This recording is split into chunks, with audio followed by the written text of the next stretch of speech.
Hi everyone, this is Paulo from Drum Bass Academy, and in this video I'm gonna be showing you how to create bass sequences for Neuro drum bass tracks. Now this video is meant to solve that problem that happens when we created a build-up, lay down the drums for a drop, like this. Stay where you are. But we don't know what to do next. Sometimes you may even have something like a first hit, but then you're lost after that. Now, in this video, I'm going to walk you through the thought process of creating the sequence that you heard at the beginning, and the process is actually pretty simple. Now, to get started, I'm going to begin by talking about this classic concept of call and response. Now, as you may or may not know, in music, you can have this dynamic where you introduce one element that creates a call, and then that call gets a response by another element. And that is the bread and butter of the process of creating bass patterns. Now, there are some key spots where a certain type of element can be placed and it'll work greatly. For example, if you take a 2-bar period, the first beat of the first bar is a perfect place to put a call bass. And the last beat of the second bar is the perfect place to add a fill or turnaround that will get you prepared into a repetition of this 2-bar section. Now, you can approach this in different ways. For example, building it by periods of 1 bar or 2 bars or 4. In this project, I picked a 2-bar pattern, and the process was to use the first beat of the first bar as a call and the last beat of the second bar as a fill or turnaround, and anything in between will be a response bass. Now I'm just gonna color code this real quick. Now, with this very basic building blocks in mind, you can come up with many interesting drops. Now, before I begin to play sounds here, I want to tell you that this one is not the only structure that you can use. I'm using this one because it's basic enough, and with this one, you can learn the rules like a pro to break them as a master later.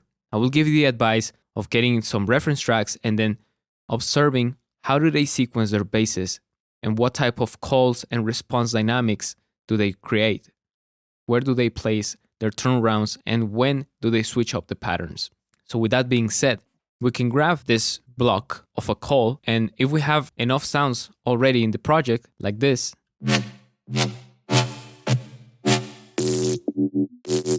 we can start playing with all of those elements.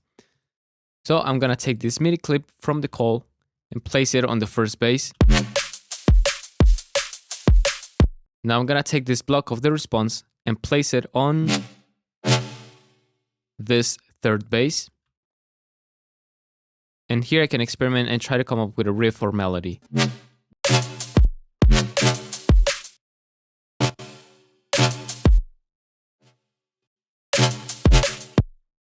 Okay, sounds cool. Let's bring it one semitone down. So we now have a call and a response to that. Now, let's take this fill and place it on one more sound.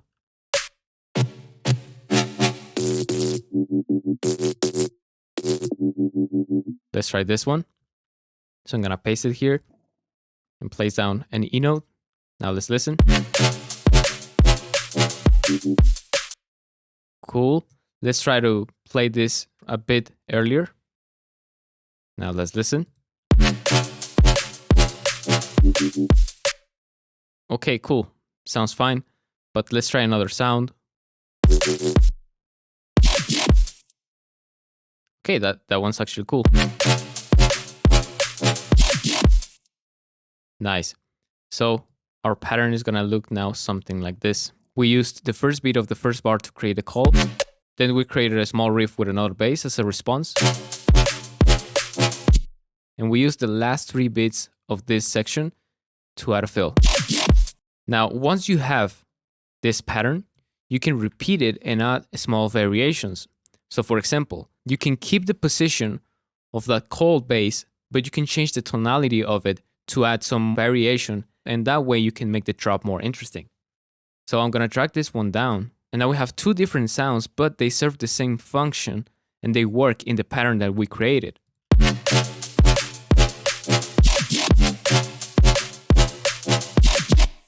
Now we can use this technique to introduce sounds in certain places and try to see if they work. So for example, this fill, I can change the sound of this one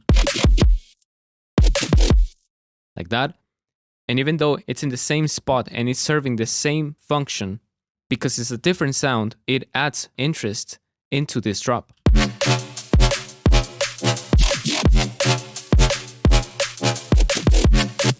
Now that we have this pattern laid down, we can add more layers into certain sections. For example, the response can be a bit more interesting. So let's copy the MIDI from this one and layer it with another sound. Like this one. So let's copy the MIDI and layer it here. Okay, that sounds cool. But now let's try to differentiate this layer a bit more from that first one. So I'm gonna sustain this note and also this one.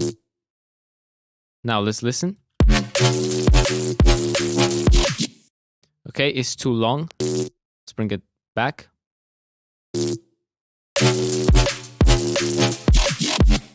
Make this one longer. Awesome. Now we can repeat this. And now let's listen to our pattern.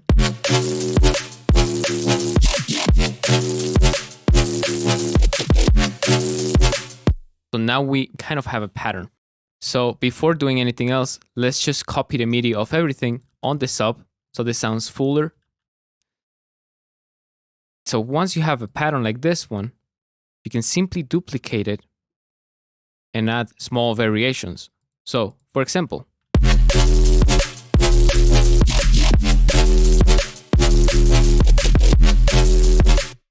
we can change this response base the same way that we did with the call and the fill.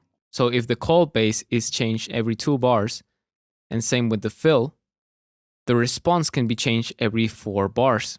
So with this response base, we can change this for a different sound.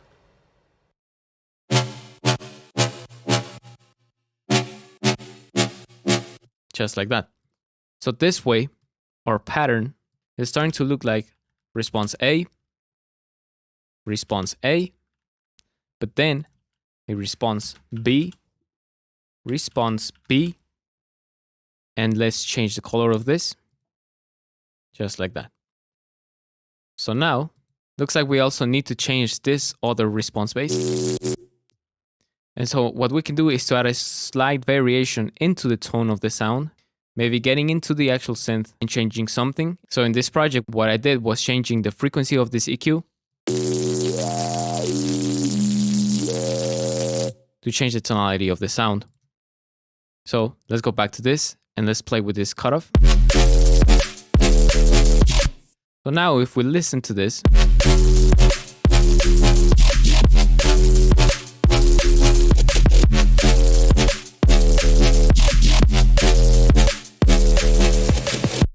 we can see that we are repeating the same pattern, but we're adding enough variations that this stays interesting.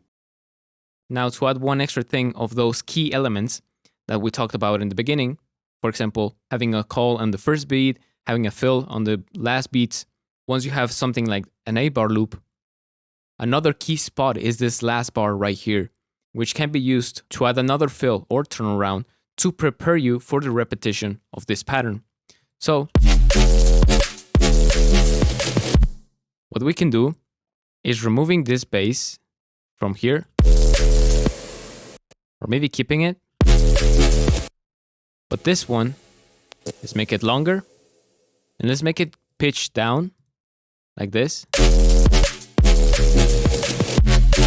Like that. Let's make it a bit longer.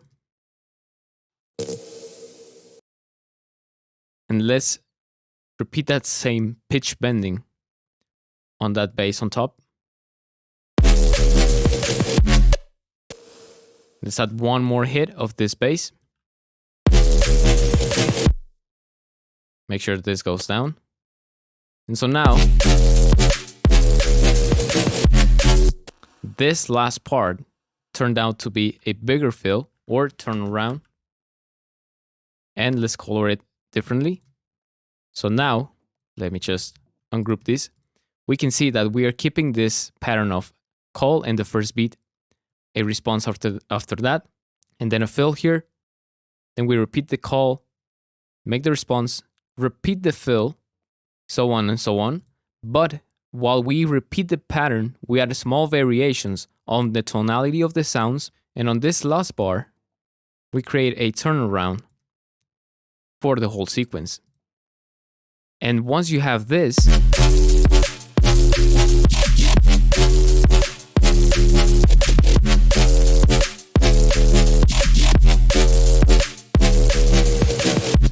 you can even duplicate this and change once again the sounds.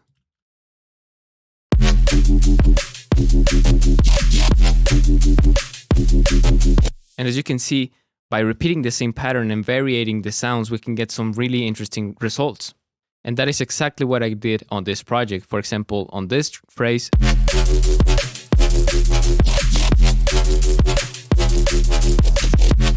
or for example, on this phrase,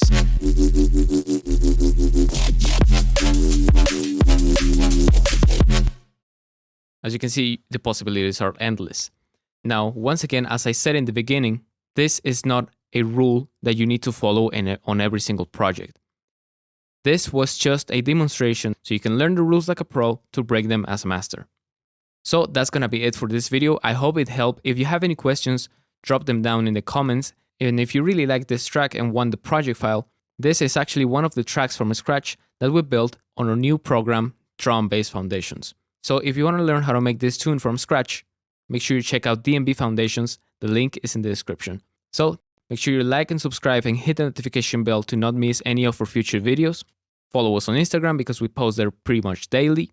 Hope you have a great day, and I'll see you in the next video. Bye bye.